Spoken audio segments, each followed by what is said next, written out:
This is the BBC Symphony Orchestra. We are going to play you a part of Elgar's first Pomp and Circumstance March, the one which includes the tune Land of Hope and Glory.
Sir Adrian, was there actually an audience in the Queen's Hall for that film? I don't believe so. I think that's phony applause too, isn't Yes, but it's a beautiful bow. I bowed nicely to the phony applause. Not only a conductor, but a consummate actor as well, if I may say so.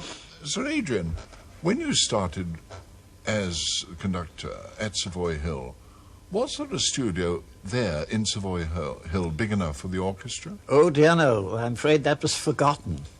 The orchestra was collected, and then they suddenly thought there wasn't a studio. And so they searched round, and they found a wine warehouse under Waterloo Bridge. And when we all went and looked at it, we were dismayed, because the rumbling from the bridge, of course, was very noisy and would interrupt all the music. However, we were told we'd got to get used to it, because the rumbling was well below the bass clef and would never be broadcast. Yeah. And so we had to put up with it. But not a very comfortable studio. Oh, it was, in a way, it was a good studio for sound. But when the rats ran along the central heating pipes, the orchestra got a little nervous sometimes. And then when you moved into the new broadcasting house, there wasn't a studio at Broadcasting House for the Symphony Orchestra. I believe the plans for Broadcasting House were finished, finalised, about 3 weeks before the idea of the BBC Symphony Orchestra came into being. And so the concert hall at Broadcasting House accommodated comfortably an orchestra of about 35. The Symphony Orchestra was then 110 strong. So we went on, of course, with the Maid of Vale, with the Waterloo Bridge studio. But gradually, as time went on, I think that was pulled down or something. But finally, they bought an enormous skating rink, roller skating rink, in Maid of Vale, and that was divided up into 5 studios, which we still know quite well. Do you know the story of the piano in Broadcasting House, in the concert hall?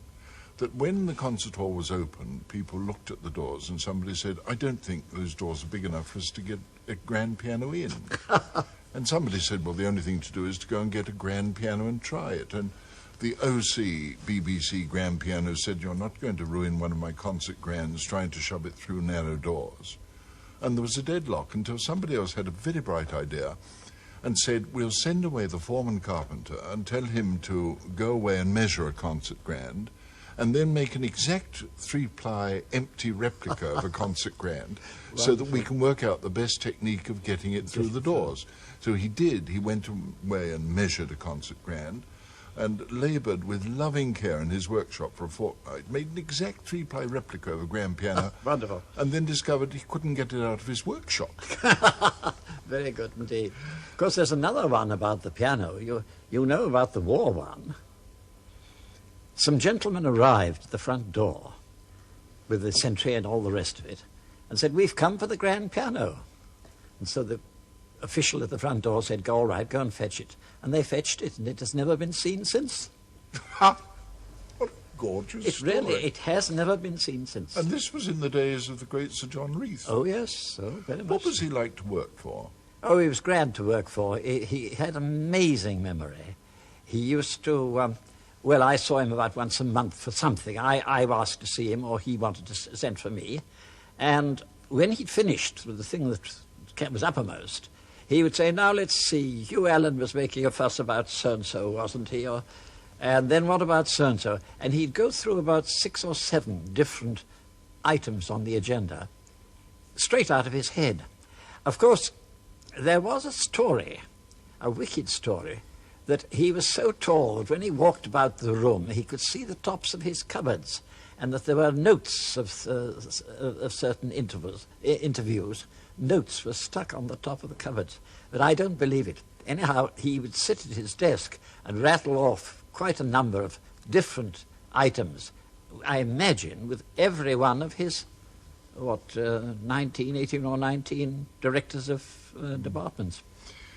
So, Adrian, there's a story in BBC Folklore that Edward Clarke, he was your assistant, wasn't he? Yes, he was one of his. He used to take taxis from Broadcasting House to Brock House, which was just a few yards, wasn't it? Just a few yards. What was the truth of that story? You say he took taxis. I don't think he took more than one, because the correspondence that ensued after he took that taxi and sent in for the to be paid it, went on for 6 months, I believe, backwards and forwards. Why did he do it in the first case? Oh, he did it, I think, just debate the finance branch and have some fun with the officials. And the other story from the legends of broadcasting that I've heard is that during the war you once conducted Henry Hall's band in Tiger Rag. Yes, that was in Bristol. The first birthday party, the first anniversary of the Home Guard. And the whole orchestra had joined the Home Guard, and a lot of Henry Hall's men. And so we all assembled in Colston Hall, and we exchanged sticks. Henry Hall did a very good performance of the Figaro Overture of Mozart, and then I tried to operate on Tiger Rag. Of course, I started by asking for a score and was given a trumpet part, and at once I lost my place. And so when we'd got to what I thought was the sort of middle business, the trio, you see, and we're getting back to the main tune, I thought the end might be near. I'd been jumping about in the proper dance band style, you see, and I shouted to the nearest player, who was the pianist. I said, how many more bars? And he said, about 30. And so I counted up to 30, and then I jumped into the air with, I was going to say with a wild yell, but I hoped I looked like it, waved my arms in the air and came down, and mercifully the band stopped at that moment. So, Adrian, I would have given anything to have seen that performance. Thank you very much.